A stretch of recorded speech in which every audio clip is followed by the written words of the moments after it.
देखिए, अमेरिका की मजबूरी है कि अमेरिका को तो कोई चाहिए, और पाकिस्तान से जैसा वो कहते हैं ना, पिछलग्गू कह लीजिए या एक तरह से रट्टू तोता, हम्म। उससे बढ़िया कोई मिलता नहीं। तो पाकिस्तान को तो हमेशा उसके डिफेंस मिनिस्टर खुद कहते हैं कि भाई पाकिस्तान को टॉयलेट पेपर की तरह यूज किया जाता है और अमेरिका फेंक देता है। तो वो तो हम्म। होने वाला है, वो हमेशा से होता आया है। लेकिन दूसरी तरफ पाकिस्तान इतनी जटिलताओं के बावजूद उलझा है, तो हम्म। उसके लिए पीछे उसकी रीजन है। क्योंकि अगर वो नहीं करता तो ऐसे भी वहां अस्थिरता पहले से बनी हुई है। चूंकि ईरान का ज्योग्राफिकल बॉर्डर बहुत लंबा 900 किलोमीटर का मिलता है, तो अस्थिरता, उपद्रव और दूसरी तरफ विद्रोह की भी संभावना पाकिस्तान में बनती, क्योंकि सिया पॉपुलेशन बहुत ज्यादा है पाकिस्तान में। तो ऐसे, और इसके अलावा जो आर्थिक इसके जो स्थिति है, वो सब कई ऐसे कारण हैं जिसकी वजह से पाकिस्तान को इस दलदल में फंसना पड़ा है एक तरह से, और उसका हश्र वही होगा जो हमेशा से होता आ रहा है। हम्म। अब आई बात जो अमेरिका के फंसने की। निश्चित रूप से ट्रंप तो फंसे हुए हैं, इसमें कोई दो मत नहीं है। ट्रंप इस युद्ध को एक तरह से लाद के फंस गए हैं। लेकिन ट्रंप भी बहुत चालाक हैं और बहुत ही चालाकी से अपनी चालें चल रहे हैं। मुझे लगता है कि ट्रंप ने जो अभी आर्थिक नाकाबंदी कर रखी है हॉर्मुज में, उसके ईरान के जो बंदरगाह है वहां से नहीं निकलने दे रहे हैं, उसके पीछे दो है। हम्म। एक तो इनकी उद्देश्य है कि वहां आर्थिक नाकाबंदी करके ईरान के अंदर में जो लोग असंतुष्ट हैं, और हम्म। एक बहुत बड़ा वर्ग है जो अभी महंगाई के दौर से गुजर रहा है। आईआरजीसी के सैनिकों को सैलरी नहीं मिल पा रही है, हम्म। पुलिस को सैलरी सैलरी नहीं मिल पा रही है, हम्म। इंटरनेट पिछले 50-55 दिन से 54 दिन से बंद है। तो ये लेकिन सब आप देख लीजिए, अजिताभ जी, जॉब वहां पे अभी ये भी तो पश्चिमी मीडिया का एक प्रोपोगंडा कहीं ना कहीं होता है। जब एक ऐसा देश जो सिर्फ अभी युद्ध ही युद्ध में है, उसके लिए अभी ऐसा लगता है अपने अस्तित्व को बचाए रखने की सबसे ज्यादा आवश्यकता है, वहां पे सैलरी या बाकी बेसिक मूलभूत सुविधाएं तो मुझे लगता है बहुत पीछे नजर आ रही हैं। बट ये एक दिन से नहीं है नैना दी, ये हम्म। पिछले अमेरिका का सैंक्शन का भी इसमें रोल है। कि वहां अमेरिका ने या ट्रंप ने जो सोचा था कि शायद एक बार में वहां रेजिमे चेंज करा दें, वो तो होने से रहा। इसलिए अब शायद वो इस तरह का सोच रहे हैं कि एक तरफ आर्थिक डैमेज किया जाए वहां, और दूसरी तरफ मिलिट्री मोबिलाइजेशन से वहां पे डर का माहौल पैदा किया जाए, और इन दोनों का लेवरेज लेके ईरान को झुकाने की कोशिश है, मुझे सर, लगता यही है बात तो इसमें। और यहाँ अमेरिका पे के देखिए, साथ में है ना। देखिए, कई ऐसी वीडियो सामने आई थी जिनको खाने की कमी तक हो गई, जो कई महीनों से वहां पर डेक पर मौजूद हैं, उनके अलग अलग ये कहा जाए युद्ध पोतों पर है, कमी तो वहां पर भी है। तो ये कि आत्मविश्वास या वो भी एक तरह से हतोत्साही कर देता है क्या? नहीं, आप देखिए यहाँ पे चाइना भी, यहाँ पे एक एंगल आपको देखना पड़ेगा, क्योंकि हम्म। चाइना जिस तरह से सबसे ज्यादा बड़ा बेनिफिशियरी चाइना रहा है। चाइना सस्ते में वेनेजुएला से, ईरान से, दोनों से तेल लेके करोड़ों डॉलर बचा रहा था पिछले कई सालों से कह लीजिए। आज चाइना को एक तरह से ब्लॉक किया गया है, इससे चाइना पे भी कंट्रोल, शिकंजा कस रहे हैं ट्रंप। तो वो भी कहीं ना कहीं पूरा हो रहा है, और उसका ये एक बड़ा पर्सपेक्टिव ट्रंप लेके चल रहे हैं। चाइना से जो खाड़ खाए हुए हैं पिछले हम्म। टर्म से ही, चाहे वो कोविड का मामला हो, चाहे ट्रेड का मामला हो, हम्म। कई जगह पे चाइना ने ट्रंप को पटखनी दी है। हम्म। तो चाइना को भी in the long run Hormuz से लेके मलक्का तक घेरने की इनकी पूरी कोशिश है।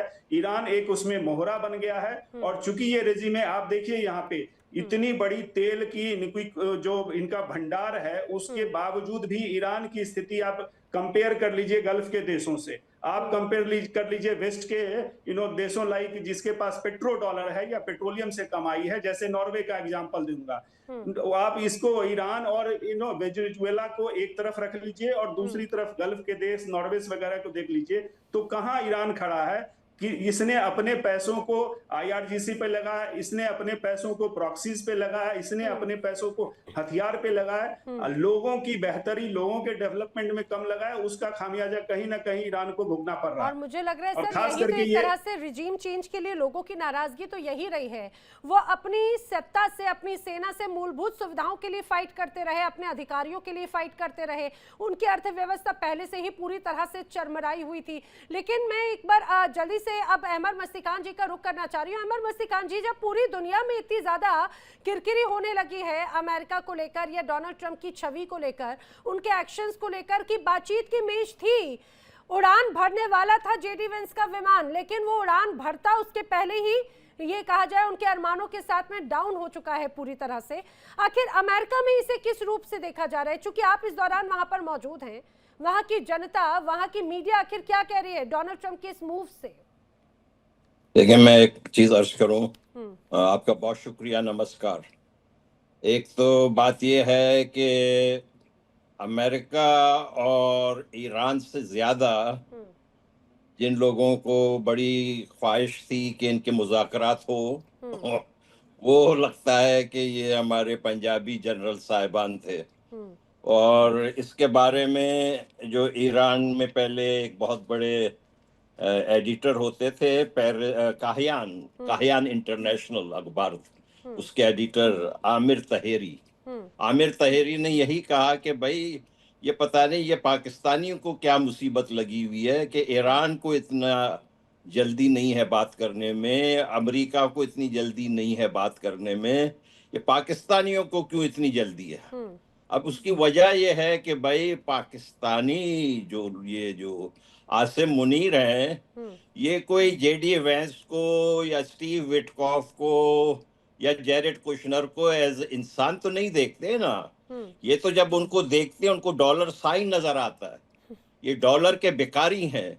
ये समझ रहे थे कि ये आएंगे इस्लामाबाद तो हम किसी न किसी तरीके से इससे बातचीत करके कुछ माल पानी निकालेंगे। हम्म। तो ये जो कल नहीं हुआ, हम्म। और हमें बहुत खुशी हुई कि ईरान ने भी अपना गन्स पकड़ के रखा कि नहीं भाई, पहले आप जरा सलीके से बात करें फिर हम आएंगे। यस, देखा। और ये जो अभी जो अमेरिका कर रहा है ना कि भाई बात करें वरना हम आपको मारेंगे, हम आपको बम, ये पहले भी अमेरिका करता था, ये नहीं कि ये पहले मर्तबा है। लेकिन अब के ये इस वजह से इतनी बुरी लग रही है क्योंकि थ्रू सोशल मीडिया है, और सोशल मीडिया का जमाना है, और ये जो मौसूफ हैं ट्रंप साहब, इनको बड़ा शौक है पोस्टिंग करने का। आज भी सुबह सुबह 6:02 पे इन्होंने पहला पहला पोस्ट किया है। तो इसके वजह से, इसके पोस्टिंग्स के वजह से इतनी ज्यादा ये सारा चीज बुरा लग रहा है। वरना मैं आपसे कहूं, देखे, अमेरिका ने जंग दोयम के खत्म होने के बाद तकरीबन 50 मुल्कों में या तो सीआईए के जरिए या फौज के जरिए इन्होंने मुदाखलत की है, वहां अपने फौजी भेजे। ये पहली मर्तबा नहीं है। अच्छा, दूसरी तरफ नहीं, देखें, ये लेकिन जो अमर जी, ये हमसाया जो ऐसी आपका मजबूरी क्या है? मजबूरी क्या है? एक तरफ कई रिपोर्ट्स तो ये भी कह रही है कि अपने इस युद्ध में इतना ज्यादा उलझ गए डोनाल्ड ट्रंप, जो अपने साथी थे उनको खो बैठे, अपनों का भरोसा खो बैठे, अपने नेताओं के से पंगा ले चुके हैं, अपने अधिकारियों की बुराई ले चुके हैं, और अपने हथियारों का जो बड़ा जखीरा था वो भी खो बैठे हैं अब तो। देखें, यहाँ पर अमेरिका में सबसे पहले चीज जो है वो गैस की प्राइसेस है। गैस के प्राइस, कल नैना जी मेरे पास ऐसे कोई बड़ी गाड़ी नहीं है, छोटी सी टोयोटा है, मैं उसमें गैस भरवाने गया हूँ, तकरीबन $60 लगे हैं। ऐसे कभी नहीं होता था। वो $40 में गैस पूरा हो जाता था। वो $60 सिर्फ गैस के, खाने के अशिया, हर चीज की कीमतें बहुत बढ़ रही हैं। ये इसके साथ नहीं हो सकता है ट्रंप साहब के साथ कि ये कहेंगे कि हम नेवल ब्लॉकेट करेंगे, ये करेंगे, वो करेंगे। ये खुद भी जल्द से जल्द इस बात को खत्म करना चाहता है। लेकिन देखें, दूसरी मतलब तरफ आप 60 देख लें, अमेरिकी डॉलर के हिसाब से देखा जाए, अगर इंडियन रुपी के हिसाब से, तो लगभग 5,500 रुपए। जी हाँ, बिल्कुल, ये इंतहाई ज्यादा कीमतें आसमान पे पहुंच रही हैं। लोग इस चीज को नहीं बर्दाश्त कर पाएंगे। ये डोनाल्ड ट्रंप के लिए ये हो नहीं सकता है। देखें, ये महंगाई का काम, स्तर। ये, और मैं आपको बताऊं, जी। इनका एक जनरल था मैक्रिस्टल, जो अफगानिस्तान में इन्होंने पोस्ट किया था। उन्होंने कहा कि भाई डोनाल्ड ट्रंप साहब से गलती ये हुई कि जब वो वेनेजुएला में गए, वो बहुत आराम से उन्होंने वेनेजुएला में जो उनको करना था उन्होंने किया, तो ये समझे कि शायद ईरान में भी वो ये करेंगे। लेकिन ईरान का तो किस्सा ही अलग है। मिसकैलकुलेशन हो गया। हाँ, और ईरान के देखें नैना जी, उनको मैं हम शाबाशी देंगे। देखें, उनको शाबाशी है कि वहां यहूदियों की बड़ी तादाद है। ईरान में इतने दिनों से मुल्लाओं की राज है, लेकिन उन्होंने यहूदियों को कोई नहीं छेड़ा। अब आप अपने हमसाए मुल्क देख लें, ये पाकिस्तान जिसका मुंह काला है, ये हिंदू लड़कियों को, क्रिश्चियन लड़कियों को जबरदस्ती अगवा करके उनका रिलीजन चेंज करा के उनको निकाह दे देते हैं। ये इनका ये किरदार है। लेकिन देखिए, ईरानियों में ये नहीं है। और ईरानी जो अपनी तहजीब की बात करते हैं, वो सिर्फ और सिर्फ इमाम हुसैन से शुरू नहीं करते हैं, वो ठीक है कहते हैं हमारा 3000 साल पुराना तहजीब है। जी तो ये चीजों में हमें ईरान को क्रेडिट देना चाहिए। जी आपका शुक्रिया। देखिए इसमें तो कोई शक नहीं है, ईरान को क्रेडिट देना चाहिए। मैंने सबका रिएक्शन ले लिया, मैं जल्दी जल्दी सबसे बात कर लेती हूँ। लेकिन एसके मलिक सर, अब ईरान को क्रेडिट तो दिया जा रहा है, सबकी वाहवाही ईरान लूट रहा है, क्योंकि अब ईरान ने वो कर दिखाया जो मुझे लगता है कई कंट्रीज का ख्वाब होगा। खासतौर से पिछले कुछ वक्त से अमेरिका ने जो सैंक्शंस, डबल सैंक्शंस लगाए, चाहे बात रूस हो, अमेरिका हो, या दुनिया भर के कई कंट्रीज, इवन उसमें कई नाटो और उन्हीं के कई अलग अलग अलायंसेस रहे हैं, वो भी अब उनसे दूर हो गए। लेकिन सर ईरान की तो मनमर्जी शुरू हो गई ना। जैसे ही सीज फायर की बात हुई, अभी तक चर्चा करते करते करीब 3 से 4 ऐसे जहाज हैं, किन्हीं पर गोलीबारी कर दी, किन्हीं को अपने कब्जे में ले लिया। अब तो ऐसा लग रहा है ईरान की मनमर्जी शुरू हो गई है, वो कैसे कंट्रोल होगा?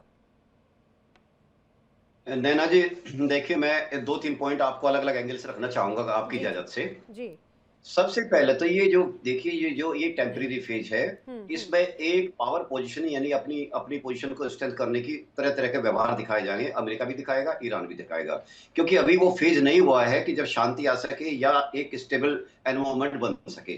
तो ईरान भी मेरे ख्याल से कुछ मिस्टेक करता रहा है, और मैं तो यही कहूंगा, देखिए मैं एक एनालिस्ट हूं और मैं यहीं से ये कह सकता हूँ मेरी समझ में क्या आ रहा है। ये बहुत अच्छा, ये कहते हैं ना कि बड़ा एक मुहावरा है कि जब आपत्ति आती है तो उसमें उसमें अवसर भी आते हैं। जी तो जी इस परेशानी में ईरान के लिए बहुत बड़ा अवसर है, अगर ईरान की वो जो थिंक टैंक है, लीडर्स है, आईआरजीसी के कमांडर्स है, वो उसमें थोड़ी सी समझ दिखाएं। ठीक है। सबसे पहले तो उनको जीसीसी कंट्रीज के साथ बातचीत शुरू करनी चाहिए। ये अलग डायलॉग शुरू हो जाएगा अमेरिका के अलावा। इसमें जीसीसी कंट्री, चूंकि वे अमेरिका से बंधे हुए लिंक्ड हैं, और आज भी अमेरिका से काफी भले ही उनकी डैमेज हुआ है, तो अमेरिका से काफी भी आज का उनका काफी गहरा संबंध है। तो एक तरह से उनको एश्योर करे कि आपको मेरी तरफ से कोई खतरा नहीं होगा अगर हम साथ आते हैं। दूसरी बात, उनकी जो जीसीसी कंट्रीज की ऊपर से सऊदी अरब से लेकर हार्मुज के रास्ते जो उनकी अर्थव्यवस्था, इन्हें तेल की सप्लाई जो बाधित हुई है और उनकी प्रोडक्शन फैसिलिटी को जितना नुकसान पहुंचा है, जो कि काफी नुकसान बताते हैं पहुंचाता है, जो कि एनर्जी के ज्ञाता लोग हैं या एक्सपर्ट लोग हैं, उनको एश्योर करें कि हम इन चीजों पर दोबारा से अटैक नहीं करेंगे। जो हुआ है उसके रीजन अलग हैं, और आप मिलके, हम सब लोग मिलके एक व्यापार साथ करते हैं और इस बात को चालू करें। दूसरी बात, साथ ही साथ इजराइल से लेबनान के थ्रू, हिजबुल्लाह के थ्रू एक इनिशिएटिव लेके बातचीत शुरू कराए। हालांकि ये जो मैं कह रहा हूं ना, ये एक मेरी ख्याल ही है, ख्याली विचार है, मुझे इसमें प्रैक्टिकल नहीं लगते कि जिस तरह से वहां पे अड़ियल रुख हिजबुल्लाह अपनाता है, तो वहां पे अगर ये लगाए तो अमेरिका का जो वर्चस्व है वो तोड़ने में ईरान को मदद मिलेगी। ये मैं यहां से इसलिए कह पा रहा हूं क्योंकि मैं देख रहा हूं कि अड़चने, जो रोड ब्लॉक्स है, स्टम्बलिंग ब्लॉक कहां कहां पे खड़े हुए हैं। तीसरी बात मैं बताता हूं, अमेरिका के साथ अगर आपको चलना है, आपको ये स्टेबल माहौल बनाना है, तो आपको भी थोड़ा सा अपनी तरफ से कंसेशन देना चाहिए। उसमें कोई नेशन छोटा नहीं होता है, आपकी जनता आपके साथ है, निश्चित रूप से इसमें कोई दो राय नहीं है। ईरान की जनता एक बहुत खुदमुख्तार जनता रही है पहले से ही, इसका पूरा पूरा इतिहास गवाह है। और इसके अलावा चूंकि इस टाइम जितने भी अटैक हुए नेबरिंग कंट्रीज के ऊपर और जितना ब्लॉकेड और काउंटर ब्लॉकेड हुआ है, इससे ईरान ने भी कुछ जो माहौल को है उसको अपने एडवर्स क्रिएट किया है। इसको डाइल्यूट करना उसके पक्ष में ही जाएगा। लेकिन अमेरिका उसके की लिए क्या बात वो है, तैयार होगा सर? बात तो ये है ना। नहीं, मैं एक कंसेप्ट दे रहा हूं, और मैं ये दे रहा हूं कि ये आदत जो वहां के विचारवान व्यक्ति है, आगे आकर इस बात को लेते हैं, तो हमेशा से उनका देखा जाए वर्चस्व भी बढ़ेगा और उनकी डेप्थ भी बढ़ेगी, इंटरनेशनल कम्युनिटी में उनकी डेप्थ आएगी। अमेरिका का मैं एक ही सेंटेंस बोलूंगा क्योंकि बाकी सभी वक्ता हैं। अमेरिका का मैं देख रहा हूं, कहते हैं ना कि आम भाषा में, एक लोमड़ी वाला बर्ताव। आप, मैं नहीं मानता अमेरिका चुपचाप बैठेगा, वो तैयारी में लगा है। चालाक लोग क्या करेगा क्या नहीं करेगा आने वाला वक्त बताएगा, बट लोमड़ी का प्रोफाइल हम जानते हैं। लोमड़ी अपने शिकार के आसपास घूम के आधा घंटा चुप, एक घंटा चुप बैठती है। जब शिकार आश्वस्त हो जाता है कि खतरा चला गया है, अचानक खतरा अपीयर हो जाता है। बिल्कुल। तो और क्या यही एक रणनीति है सर? यही तो एक रणनीति क्या एक तरह से नजर आ रही है। मैं मोहन जी का रुख करते हुए, मोहन जी अगर आपको मेरी आवाज पहुंच रही हो, अभी मुझे लगता है कि अब शायद नेटवर्क दुरुस्त हो गया होगा। सर मुझे एक बात बताइएगा, क्या ये बातचीत का अब जो दौर था वो समाप्त हो गया, या संभावना अभी भी नजर आ रही है, उम्मीद अभी भी नजर आ रही है? क्योंकि सीज फायर पर पूरी तरह से भरोसा नहीं किया जा सकता, या फिर अमेरिका की जिस तरह से भी बात कर रहे थे मलिक सर भी, कि भाई वो चालाक लोमड़ी की तरह है, अपने हथियार यूं ही तो नहीं वो डालने वाला फिलहाल। मोहन सर ऑडियो अनम्यूट कर लिए प्लीज। नैना जी, आज के दौर में हर कोई चालाक लोमड़ी है। लड़ाई जब भी होती है हमेशा हर कोई चालाक लोमड़ी की तरह ही बिहेव करता है। तो इसमें कुछ, अगर अमेरिका कर रहा है तो इसमें कुछ नया नहीं है।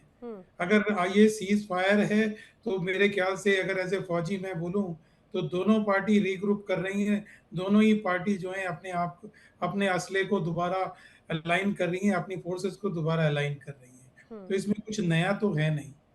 दूसरी बात जो आपने नैना जी बहुत अच्छा सवाल पूछा कि अभी क्या बातचीत की कुछ इसमें उम्मीद बची है। आई एम वेरी ऑप्टिमिस्टिक, और मैं बहुत ही सकारात्मक होना चाहता हूँ इस मामले में। मुझे पूरी उम्मीद है कि कुछ ना कुछ इसका मसले का जल्दी हल निकल आएगा, क्योंकि ना अमेरिका के पास कोई ऑप्शन है, ना ईरान के पास कोई ऑप्शन है। बट ईरान इसमें बेनिफिशियरी हो सकता है अगर उनके ऊपर गुड सेंस प्रिवेल करे। आज का दौर लड़ाई का नहीं है। उनको अपनी जितने भी उनके ऊपर रेस्ट्रिक्शंस लगी हुई हैं, अगर वो उनको रिमूव करा लेते हैं और अपनी ये न्यूक्लियर वेपन बनाने की जिद को छोड़ देते हैं, तो मेरे ख्याल से कुछ बुरा भी नहीं है। और ईरानी जिस तरह से हिजबुल्लाह, हुती और हमास को सपोर्ट करते आ रहे हैं ऑस्टेंसिबली, मुझे लगता है जैसा कि मीडिया उसको लेकिन प्रोजेक्ट मोहन सर यही तो बात हो जाती है, अमेरिका उसी पाकिस्तान का समर्थन कर रहा है और वो ये कि भाई आप अपने प्रॉक्सीज को, जिन्हें आतंकी संगठन वो मानता है, उन पर सपोर्ट करने के लिए आप मना कर दें। लेकिन वही पाकिस्तान जब ऐसे तमाम आतंकी संगठनों को अपने घर में ही बैठा कर रखता है, ये तो मान के चलिए कि हुती हो, हमास हो या हिजबुल्लाह, वो कम से कम ईरान की सीमा से बाहर है। पाकिस्तान के तो घर के अंदर ऐसे तमाम आतंकी संगठन फल फूल रहे हैं। उनके टाइम पर इतनी ज्यादा सिलेक्टिव अप्रोच क्यों हो जाती है? आंख मूंद के बैठ जाता है अमेरिका। बिल्कुल, मैं समझ सकता हूँ नैना, आपका सवाल बिल्कुल वाजिब है। लेकिन अगर ये दोनों चीजों को हम मिला लेते हैं तो मेरे ख्याल से हमारी बातचीत कहीं डिफरेंट डायरेक्शन में चली जाएगी। पाकिस्तान का और ईरान का वजूद बहुत डिफरेंट है। पाकिस्तान के पास रिसोर्सेज बिल्कुल नहीं है, जबकि Iran is full of resources. उसके पास बहुत पैसा है, उसके पास ऑयल है। पाकिस्तान के पास कोई ऑयल नहीं है। पाकिस्तान तो इमदाद के ऊपर जिंदा रहने वाला मुल्क है। तो उससे उसका मुकाबला करना, और अमेरिका को भी पता है जिस तरह पाकिस्तान को जैसे कहेंगे वैसे पाकिस्तान बिहेव करता है। पाकिस्तान तो उनके लिए एक अच्छा बच्चा है, वेरेज ईरान जो है उनके लिए एक नॉटी बच्चा है जो उनके बस में नहीं है, ना उनकी बातें सुनता है। और बीइंग रिसोर्सफुल, ईरान के पास बहुत अच्छी वेपन टेक्नोलॉजी है, जैसा कि आप लोगों ने पिछले वॉर में देख भी लिया है। इसमें जो भी चल रहा है, चाइना से बहुत अच्छा सपोर्ट है, रशियन से बड़ा अच्छा सपोर्ट है, और ओवर एंड अबाव वो हिजबुल्लाह, हुती और हमास का समर्थक तो है ही। अगर वो उनको सपोर्ट भी नहीं करता है, उनका समर्थक तो मैं डेफिनेटली ईरान है ही। और डेफिनेटली इन चीजों को अगर आपने ध्यान में रखना है। फिर अमेरिकन के लिए एक बहुत बड़ी प्रॉब्लम है, जो मैं शायद पिछली बार भी अपने उसमें कहना चाह रहा था। अजिताभ जी ने बड़ा अच्छा मेरी बात को ही पूरा कर दिया था, मैं शुक्रगुजार हूँ। देखिए, चाइना इसका सबसे बड़ा बेनिफिशियरी है। अगर ये लड़ाई और ज्यादा चलती है तो ये हिंदुस्तान के लिए बहुत बड़ा नुकसान है।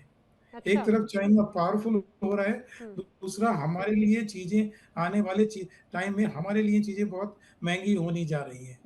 बिल्कुल, मैं इंडियन इंटरेस्ट की बात करूं, अगर मैं देखूं कि आने वाला टाइम इंडिया के लिए कैसा है, तो मुझे लगता है कि हम लोग के लिए ये वॉर अगर आज खत्म भी हो जाए तब भी हमको एक डिफिकल्ट फेज से गुजरना पड़ेगा। और उसके लिए मैं उम्मीद करता हूँ कि हमारी जो आज ये इसमें कोई शक नहीं सर। देखिए, अभी लगभग 1 महीने का वक्त आया था, तभी हिंदुस्तान ने जैसे तैसे अपने आप को मजबूत बनाए रखा पूरी दुनिया में जब तहस नहस मची हुई थी। अब जैसा कि अमर मस्तिकान जी भी बता रहे हैं कि भाई अमेरिका में तो ये कहा जाए 1 लीटर पेट्रोल या अगर हम केजी वाइज गैस की कीमत देखें तो वहां पे तो भारत के रुपए के अनुसार 5,500 की कीमत एक तरह से नजर आ रही है। तो ये अपने आप में बड़ी गंभीर है। लेकिन मोहम्मद अमीन जी, एक तरह से भारत के लिए मुश्किल का वक्त आने वाले वक्त में हो सकता है, या फिर जो अभी तक मीडिएशन पाकिस्तान जैसा नाकाम मुल्क नहीं कर पाया, अब कई ऐसे मुल्कों की मौजूदगी या हस्तक्षेप होना बहुत ज्यादा जरूरी है जिस पर अमेरिका हो या इजराइल हो या ईरान